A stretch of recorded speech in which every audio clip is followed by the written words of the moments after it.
할렐루야. 반갑습니다. 오늘 이 시간 좌우 옆 사람과 한번 이렇게 인사해 보겠습니다. 이 시간 주님의 은혜를 사모하며 나갑시다. 주님의 은혜를 사모하며 나갑시다. 아멘. 오늘 이 밤 가운데 주님의 은혜를 사모하기를 바라는 자들마다 오늘 이 밤 가운데 하나님께서 풍성한 은혜를 베풀어 주실 줄 믿습니다. 아멘. 오늘 설교 제목은 주님의 밥상입니다. 제가 지난번 수요 설교 때도 부탁드렸던 것이 있는데 그게 기억이 나시죠? 설교 제목을 꼭 기억해 달라는 부탁이었습니다. 한번 우리 설교 제목 한번 더 읽어보도록 하겠습니다. 시작! 주님의 밥상. 네, 꼭 기억해 주시고 돌아가 주시면 감사하겠습니다. 오늘 여러분들과 함께 먹는 이야기로 한번 설교를 시작해 보려고 합니다. 우리 성도님들은 지금껏 인생 동안 살아오면서 가장 기억에 남는 음식은 무엇인가요? 또 누군가가 정말 나를 위해서 정성스레 차려준 그 밥상이 여러분들 기억이 나십니까? 저는 먹는 것 때문에 정말 힘들었고 또 먹는 것 때문에 크게 위로를 받았던 적이 있었습니다. 그 시절이 언제냐면 바로 저의 군복무 시절입니다. 참 부끄럽지만 용기를 내어서 여러분들에게 그때의 시절을 한번 보여드리도록 하겠습니다. 네. 어때 보이십니까? 좀 늠름해 보이지 않습니까? 좀 이렇게 믿고 맡겨도 되겠죠? 그래도 저 사진은 나름대로 어느 정도 짬이라는 게 찼을 때였습니다. 그래서 어느 정도 적응도 했고 후임들도 있어서 이제 군인의 모습이 갖춰질 때였죠. 그러나 제가 진짜 여러분에게 용기 내서 보여주고 싶은 사진은 저 사진이 아니고 훈련소 시절 사진입니다. 제가 어디 있는지 보이시나요? 네, 완전히 빡빡 머리를 깎은 완전 스님처럼 깎은 저 시절의 불쌍한 시절의 훈련소 시절입니다. 제가 훈련소를 6주간 시절을 보냈는데 그때 가장 힘들었던 것은 훈련이 아니었습니다. 먹는 게 가장 힘들었습니다. 우리 남자분들은 여기 잘 아시겠습니다만 훈련병들이 받는 배식은 정말 형편이 없습니다. 부모님께서 이 사실을 안다면 정말 마음이 아프실 거예요. 아무리 군대가 좋아졌다고 하지만 군대는 군대입니다. 한번 사진 보여주시겠어요? 네, 이런 배식이 나옵니다. 정말 아무것도 담겨져 있지 않은 국 하나에 김치와 오이 반찬 이런 정도의 음식이 나옵니다. 그러니까 이 훈련병들이 하루 종일 힘들게 훈련을 하고 배식을 받으면 정말 맛있는 반찬과 고기 이런 단백질들이 보충이 되어도 부족할 판에 이런 음식이 나오니까 얼마나 훈련병들이 배가 고프겠습니까? 그런데 가끔 간식이 나옵니다. 간식이 뭐가 나오냐면 곶감 같은 게 나오거든요. 그러면 군인들이 그날은 완전히 파티가 벌어지는 겁니다. 이야, 드디어 이런 이제 형편없는 반찬을 먹다가 단감이 나왔어. 얼마나 기쁘겠어요.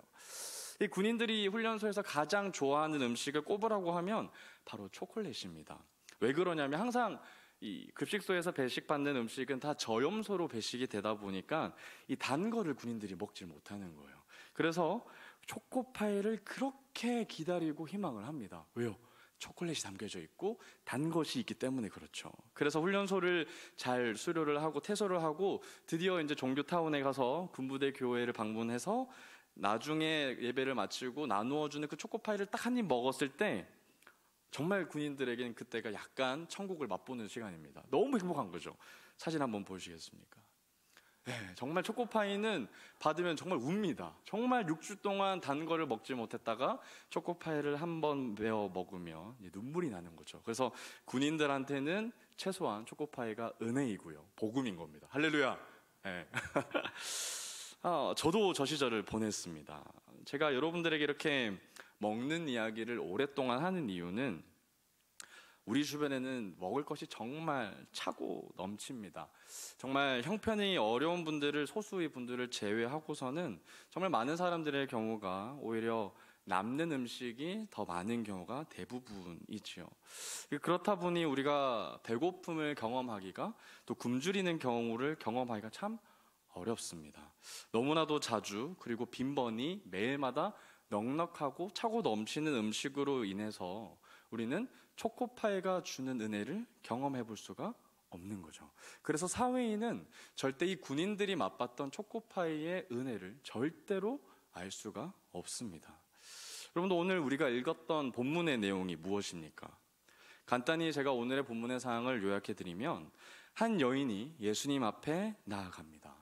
그 여인이 귀신 들린 자기 딸을 치유해 달라고 끈질기게 요청을 하고, 예수님은 그러한 요청에 대해서 그 여인을 개로 비유하시면서 거리를 두시고요.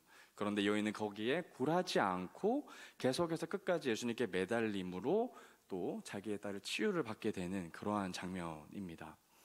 그럼 우리 오늘 한 절 한 절 한번 읽어보면서 오늘 본문을 살펴보도록 하겠습니다. 21절인데요.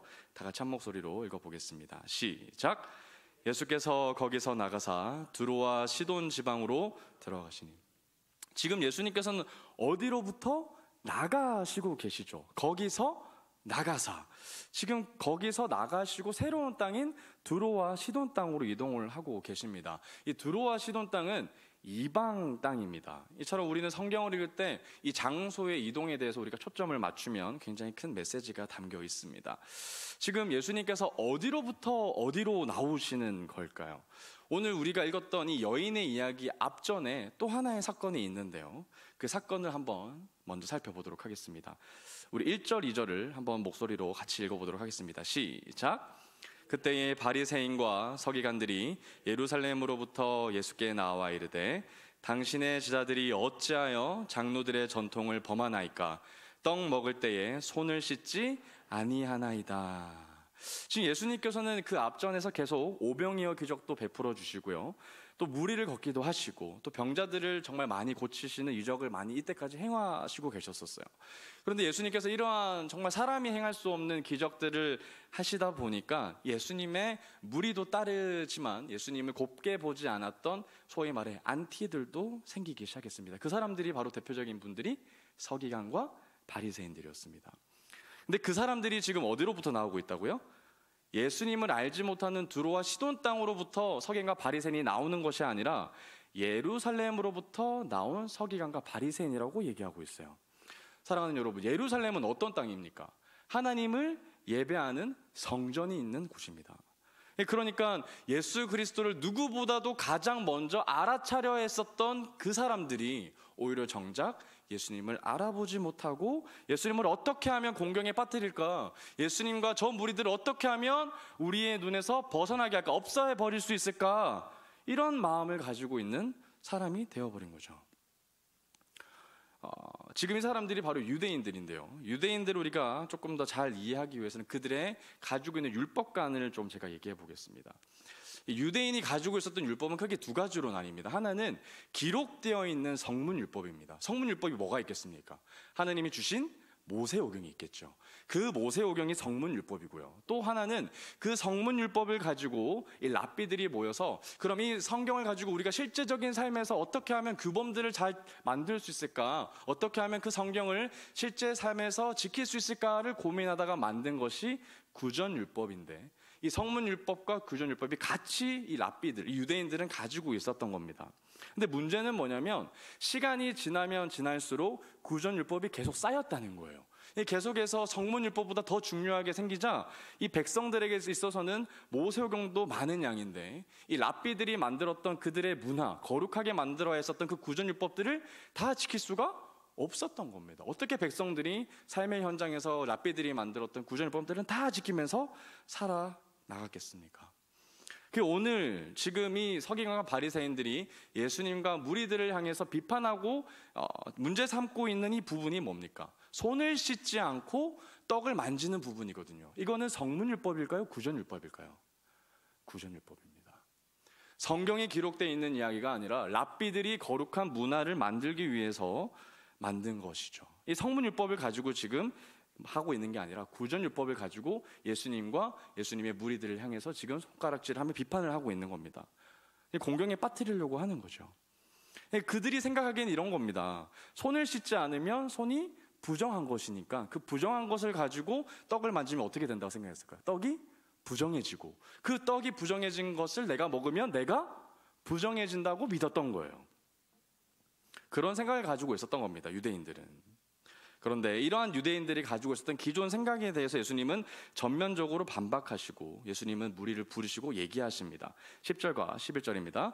무리를 불러 이르시되 듣고 깨달으라. 입으로 들어가는 것이 사람을 더럽게 하는 것이 아니라 입에서 나오는 그것이 사람을 더럽게 하는 것이라. 아멘.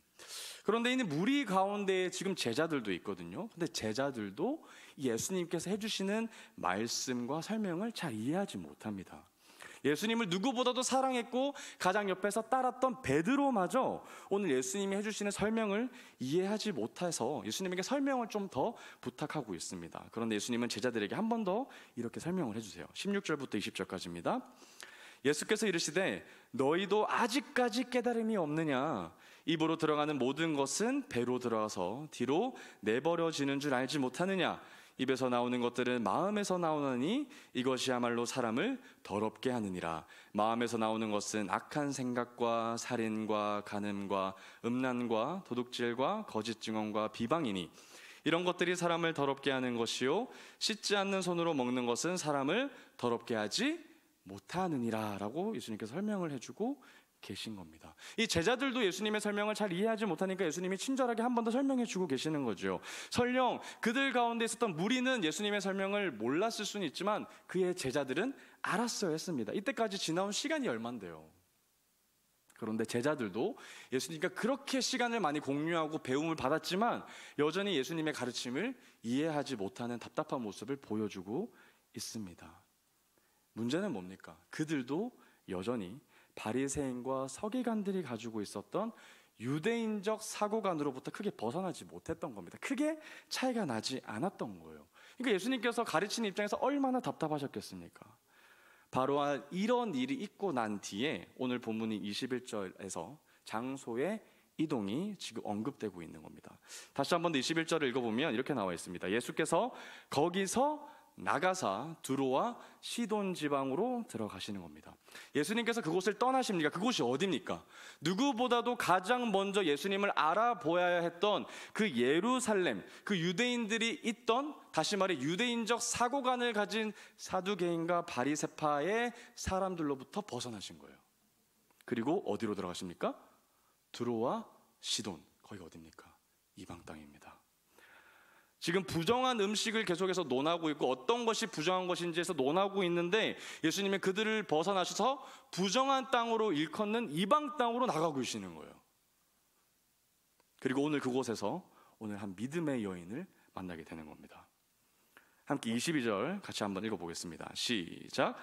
가나안 여자 하나가 그 지경에서 나와서 소리질러 이르되 주 다윗의 자손이여 나를 불쌍히 여기소서 내 딸이 흉악하게 귀신 들렸나이다 하되. 가나안 여자, 그러니까 이방 여자죠. 두로와 시돈 땅에서 거주하고 있는 이 여자입니다. 그런데 이 여인의 이야기는 마태복음에서만 등장하는 것이 아니라 마가복음에서도 나와오고 있는데요. 거기에서는 여자를 이렇게 소개하고 있습니다. 마가복음 7장 26절입니다. 그 여자는 헬라인이요 수로보닉의 족속이라 자기 딸에게서 귀신 쫓아내 주시기를 간구하거늘. 이 여인이 누구라고 소개하고 있습니까? 수로보닉의 족속, 그 유명한 수로보닉의 여인이 바로 이 여자입니다. 그런데 이 여인이 지금 어떤 상태를 가지고 있죠? 자기의 딸이 아픕니다. 열이 나는 정도가 아니라, 배가 아픈 정도가 아니라 귀신 중에서도 더럽고 흉악한 귀신이 들렸다고 성경은 이야기해주고 있어요.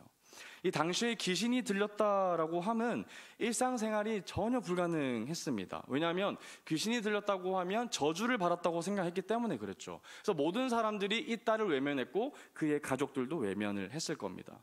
그러니까 얼마나 생계에 큰 위협을 받았겠어요. 아무도 이 사람들과 친구를 맺지 않고 직장에서도 잘리고 아무도 이 사람들을 챙겨주지 않으니까 정말 버려진 인생, 정말 외톨이 같은 인생을 살았을 겁니다.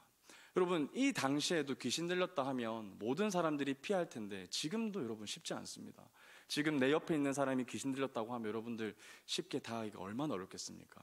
그런데 이때는 더 옛날이고 더 사람들에게 지적을 받았고 저주를 받았다고 생각했던 때이기 때문에 이 여자, 이 귀신 들렸던 아이를 가지고 있었던 엄마의 그 비통한 심정은 정말 상상 이상이었을 겁니다. 그런데 너무나도 아이러니하게도 두로와 시돈 땅, 이방 땅에 사는 이방 여인이, 그것도 귀신 들린 딸을 가진 엄마가, 모든 사람에게 외면받고 버림받았던 이 가정의 어머니가 가장 먼저 예수님을 알아봅니다. 단번에 알아봅니다. 22절 한 번 더 읽겠습니다. 시작. 가나안 여자 하나가 그 지경에서 나와서 소리 질러 이르되 주 다윗의 자손이여 나를 불쌍히 여기소서 내 딸이 흉악하게 귀신 들렸나이다 하되. 소리 지르는 거예요. 주 다윗의 자손이요. 그 무리들이 너무나도 많지만 신경 하나도 쓰지 않고 그냥 얘기하는 거예요. 주 다윗의 자손이요. 그리고 이어서 말합니다. 나를 불쌍히 여기소서. 아까 평행 본문이었던 마가복음 7장 25절에는 이렇게 나와 있습니다.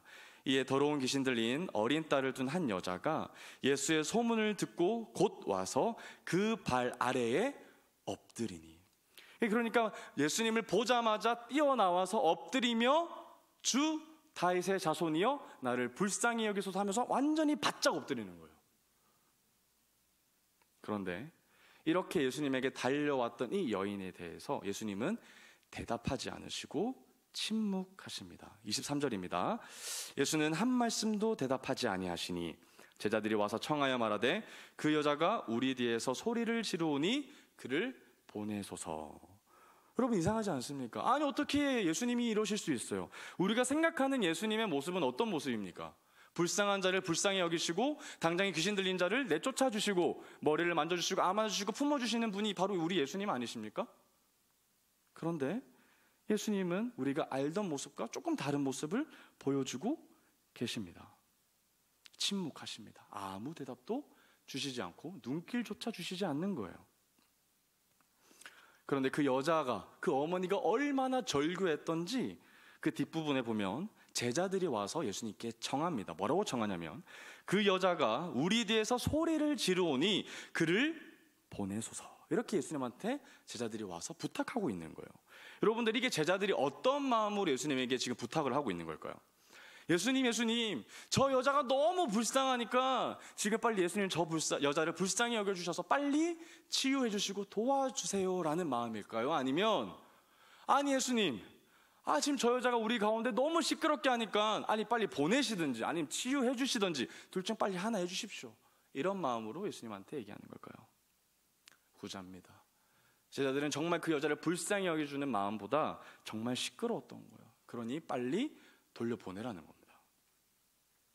그런데 제자들이 예수님한테 이러한 요청을 했음에도 불구하고 주님은 그들의 요구를 들어주지 않고요. 또 침묵하시면서 말씀하십니다. 예수께서 대답하여 이르시되 나는 이스라엘 집에 잃어버린 양 외에는 다른 데로 보내심을 받지 아니하였노라 하시니. 여러분 계속해서 또 이해가 되지 않는 거예요. 이런 정도로 제자들이 예수님한테 고쳐달라고 좀 보내달라고 요청을 하면 예수님이 뭐 마지못해라든지 좀 못 이기는 척하고 도와주셔야 되는 거 아닙니까? 그런데 지금 너무나도 잔인하게 이렇게 얘기하시는 거예요. 나는 이스라엘 집에 잃어버린 양만 난 찾으러 왔다. 그러니까 이방 땅의 사람들은 나의 관심 받기다라는 것처럼 얘기하고 계시는 거예요. 이방 여자가 들었으면 이게 얼마나 비참한 얘기겠습니까? 정말 당황했을 겁니다. 그런데 이 말씀에 정말 이야기를 알려면, 제대로 예수님의 마음을 알려면 우리 요한복음 4장을 살펴봐야 돼요. 제가 지난번에 설교했던 샘 솟는 샘물에 대해서 사마리아 여인 기억나십니까? 그 사마리아 여인과 예수님과의 대화의 장면입니다. 요한복음 4장 22절에 보면 이렇게 나와 있어요. 너희는 알지 못하는 것을 예배하고 우리는 아는 것을 예배하노니 이는 구원이 유대인에게서 남이니라. 지금 구원이 어디에서 나온다고요? 유대인에게서 나온대요. 여러분 이 말이 무슨 말이냐면 하나님께서 이스라엘 백성들을 선택하시고 그들을 하나님께서 이스라엘 백성을 자기의 백성으로 삼으셔서 하나님이 그들에게 계시한 대로 그들이 믿음을 가질 수가 있고 그들이 나중에 하나님의 계시를 그들에게 이방 땅들에게 전해 주어야만 하나님이 모든 사람들을 하나님의 자녀로 삼아 주실 수 있는 구원의 길을 열어 주신다는 겁니다. 그러니까 유대인들에게 무슨 사상이 있었냐면 자기들은 선택받았다. 나는 하나님께 선민이다. 선택된 백성이다. 선택된 민족이다라는 선민 사상이 너무 강했던 거예요. 그러니 유대인들이 이방 사람들을 정말 불쌍히 여겨줬던 마음이 있었겠습니까? 우리는 특별하고 그들은 특별하지 않고 하나님은 우리를 선택하셨고 그들은 선택하지 않았던 정말 이방인들이야 라고 생각했던 거예요. 너무나도 그들은 선민 사상이 강했던 겁니다. 특권의식이 강했던 거예요. 그런 그들에게 예수님은 한마디를 하시는 거예요. 나는 잃어버린 양 외에는 보냄을 받은 적이 없다라고 얘기하시는 거예요. 왜 이런 말씀을 하셨을까요? 여러분, 예수님께서 지금 이 말씀을 한 대상이 여인이 아닙니다. 제자들입니다. 여인에게 너무나 잔인하게 나는 잃어버린 양 외에는 보냄을 받은 적이 없다라고 말씀하신 게 아니라 제자들을 향해서 지금 말씀하고 계시는 거예요. 제자들에게. 왜 이렇게 얘기를 하셨을까요? 제자들에게 지금 반문하신 거예요. 제자들아, 너희도 아직 여전히 유대적 사고관에 갇혀 있는 사람들이니? 그래서 나는 여전히 유대인만을 위한 메시아로 여기느냐? 여전히 유대적 사고관에 갇혀서 이방인들을 여전히 경멸의 눈으로 너는 바라보느냐? 라고 제자들에게 반문하고 계시는 거예요. 제자들은 계속해서 서기관과 바리새인들처럼 유대적 사고관에 갇혀 있고 여전히 예수님의 가르침을 제대로 이해하지 못하고 있는 겁니다. 그런 예수님과 제자들과의 대화 속에서 다시 여자가 끼어듭니다. 25절입니다. 여자가 와서 예수께 절하며 이르되 주여 저를 도우소서. 나를 불쌍히 여기소서 하고 나서 다시 얘기하는 두 번째 여자의 말은 뭐냐면 나를 도우소서. 주여 저를 도우소서. 여자는 예수님이 어떠한 반응이 나오든지 침묵을 하시든지 나에게 잔인한 말을 하시든지 전혀 상관치 않고 또다시 예수님에게 요청을 하는 단어가 뭐냐면 주여 나를 도우소서입니다. 그런데 예수님은 여기에 한 발 더 나가셔서 거친 단어를 사용하셔서 여자에게 반응하십니다. 우리 26절 다 같이 한 목소리로 읽어보도록 하겠습니다. 시작. 대답하여 이르시되 자녀의 떡을 취하여 개들에게 던짐이 마땅하지? 아니 여러분, 한 번 참고 두 번은 참겠습니다. 어떻게 세 번까지 이럴 수 있습니까? 여자가 나를 불쌍히 여겨서서 얘기했고요, 주여 나를 도우소서까지 얘기했는데 어떻게 그러한 요청에 예수님은 이렇게 잔인한 말씀을 하실 수 있단 말입니까? 지금 이 여인을 예수님은 뭐라고 설명을 하고 비유하고 계십니까? 개입니다. 아니 너무 잔인한 거 아닙니까? 어떻게 아무리 이방 땅이지만 이방 여인을 예수님께서 개라고 비유하실 수 있겠습니까? 그런데 개 맞습니다. 유대인들은 당시 이방인을 개라고 여겼습니다. 개라고 생각했어요. 그래서 예수님은 당시 유대인들이 사용했던 그 개라는 단어를 사용하셔서 그 여인에게 지금 사용하고 있는 겁니다. 이러한 표현 속에서 예수님은 진짜 그 여인을 향한 너는 개 같은 존재라고 얘기하는 것이 아니라 사람들이, 다시 말해 유대인들이 따라 너는, 사람들이 너를 향해서 개 같은 사람이라고 여기고 있는데 너는 어떻게 생각하니? 라고 얘기하고 있는 거예요. 너는 유대인들과 함께 구원의 은혜에 동참하지 못하는 것이라고 여김을 받는 자이지만 너는 어떻게 생각하니? 라고 지금 예수님께서 물어보고 계시고 제자들도 그걸 보고 있는 겁니다. 예수님과 여자의 대화 속에서 바리새인과 서기관들은 전혀 참여하지도 못하고요, 제자들도 참여하지 못하고 여자와 예수님만이 이 대화 속에서 진행을 하고 있습니다. 이러한 예수님의 대답에 여자는 지금 어떻게 대답하고 있습니까? 27절입니다. 같이 읽어보겠습니다. 시작.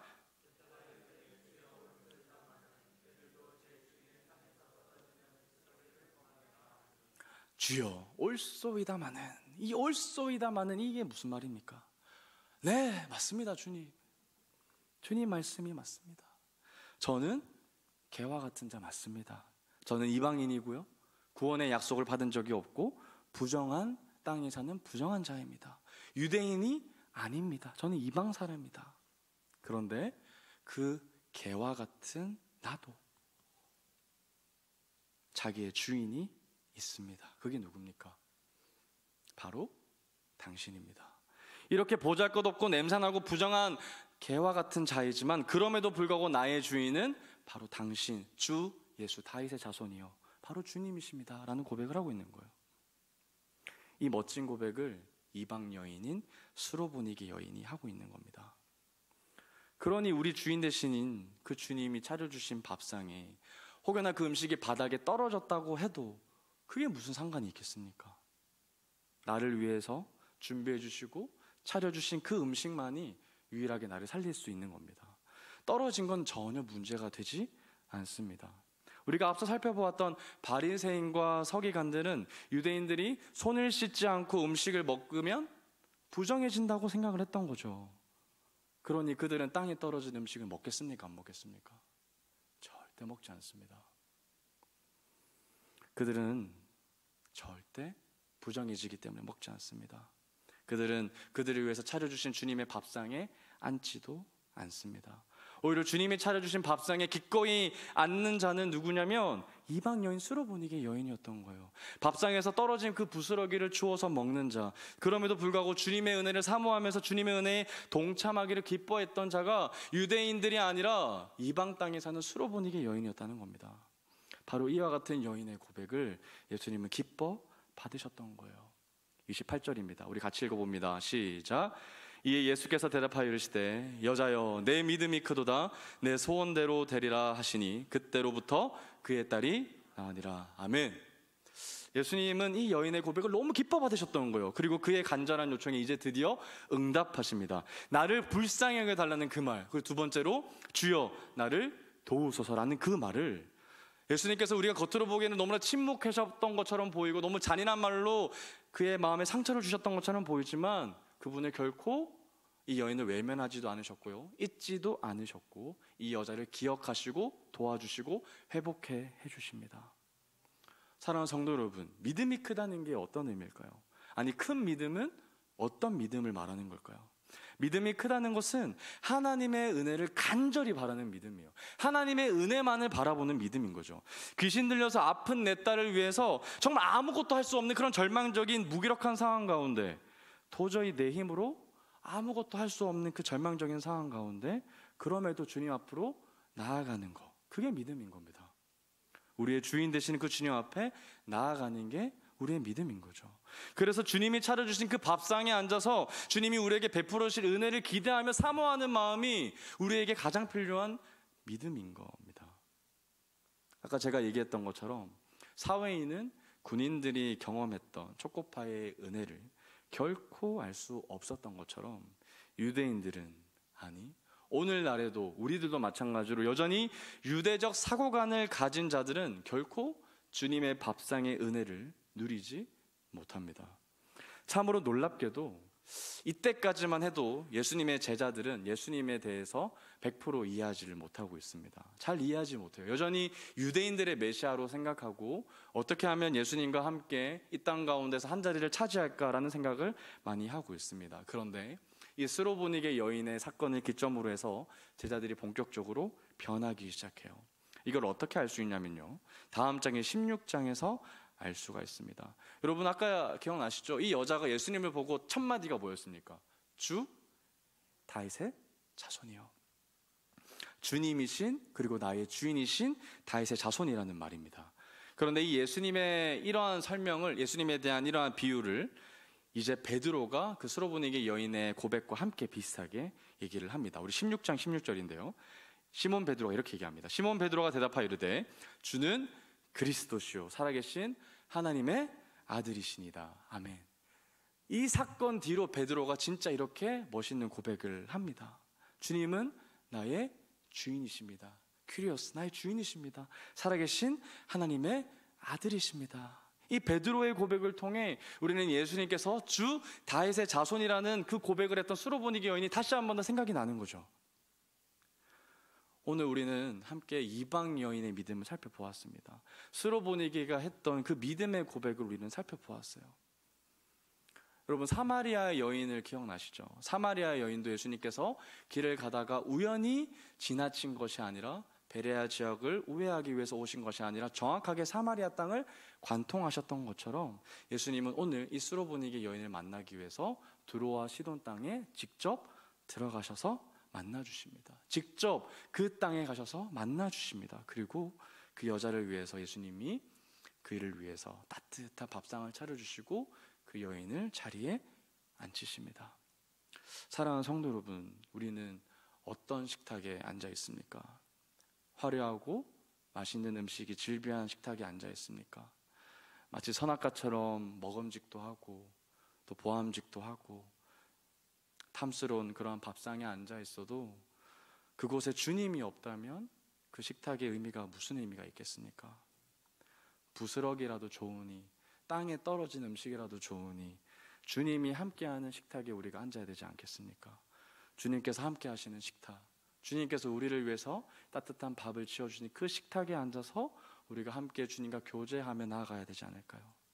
주님의 밥상에서 우리는 우리를 위해 준비하신 은혜의 양식들로만 우리는 먹을 것들을 채워나가야 합니다.